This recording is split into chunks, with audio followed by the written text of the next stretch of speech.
Mr. Kompass. Mr. Kompass has now resigned from the UN system and has said it's because of he's found virtually total impunity in the wake of the charges that he forwarded to the authorities.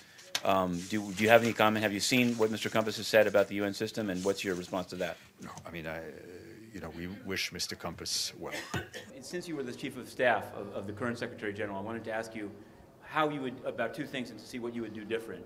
One has to do with, what's your reflection on the John Ash or Englap Sang case, and what was learned from the indictments of the former PGA, documents that came out about documents bought in DGACM? What do you think the UN should do to tighten up those holes? And as you may know, today Anders Kompass quit. And he quit, he quit the UN system, and he said that he found impunity in the whole way that his whistleblowing on the Central African Republic was treated. You were obviously involved in that, but what can you say? What would you say to Mr. Kompass, who he believed that he tried to bring an end to sexual abuse in CAR and ended up getting fired and now quitting based on it? Thank you. Well, on the question of a former PGA, I think that clearly this shows that the way the PGA's office was handled and was managed had quite a few holes, as you said. It is my understanding that PGA Likitov has worked very hard to tighten those holes. I haven't been involved since last November, so I don't have the latest details, but it showed that there was a need to more focus on how the overall office of PGA was handled, and how the resources to manage that office, that is a very important one, are put forward, and the balance between contributions by member states, in which way, will produce the support to PGA's office. So I will agree with you, there was a need to reflect and review. It is my understanding that that has happened, but I have not been privy to that process in the last few months. As per Anders Kompass, I didn't know that he had quit. I'm learning from you. It is sad that he has taken that decision, but I gathered he has his own reasons to do it. I think that one needs to be very careful on who started the CAR review and investigation. And one needs to recognize that this was launched by people on the ground.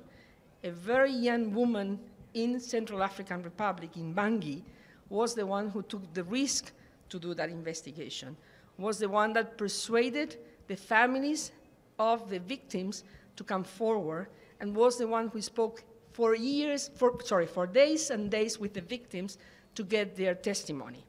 So she is the one, if anybody is to be paid tribute to be paid tribute to.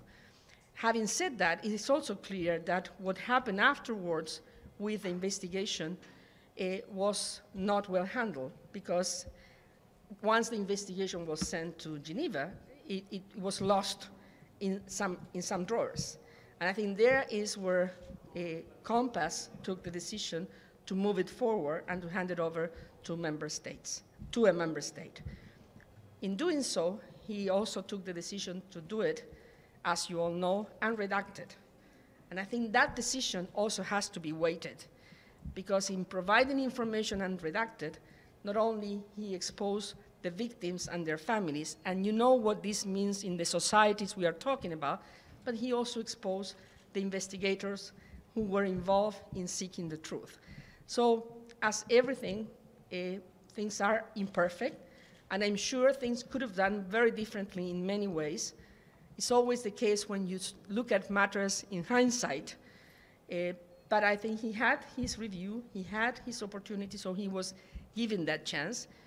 What worries me the most is those children in Bangui who were abused, and at the end, not necessarily have the opportunity to reconnect with their societies because of what their societies are.